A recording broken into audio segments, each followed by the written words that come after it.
Sa saad ise minna igal hommikul peegli ette ja iseendale öelda: ma olen väärtuslik. Ma olen ilus. Minus on peidus imelised anded. Ma olen armastatud, sest ma armastan iseennast ja sellest juba piisab. Ma lasen endal elust rõõmu tunda ja lõbutseda. Ma tervitan kõiki oma emotsioone.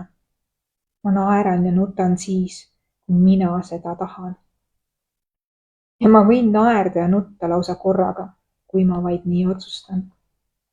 Ma võin olla lapselik, kui ma vaid tahan olla. Ja kas või lapsik, ma võin olla kõike, mida ma tahan olla. Mul on õigus väljendada kõiki oma tundeid, mis tulevad otse minu südamest. Olen igal hetkel aktsepteeritud, sest ma aktsepteerin iseennast ja teistel ei ole sellega mitte mingisugust pistmist. Ma olen vaba hing ja ma järgnen oma sisetundele. Ma ei ole mitte kellelegi mitte midagi võlgu. Ma olen võlgu ainult iseendale, et elada maagilist elu.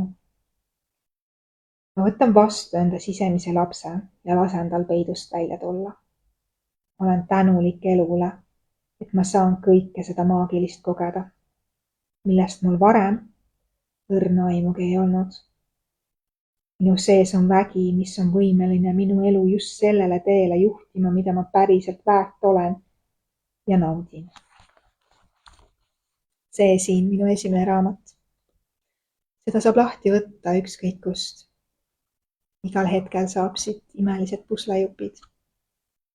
See siin on minu ärkamise lugu. Ja minu ärkamise teekond. Kui sa soovid seda raamatut, siis kommenteeri postituse alla raamat või kirjuta mulle postkasti. Ja ma saadan sulle.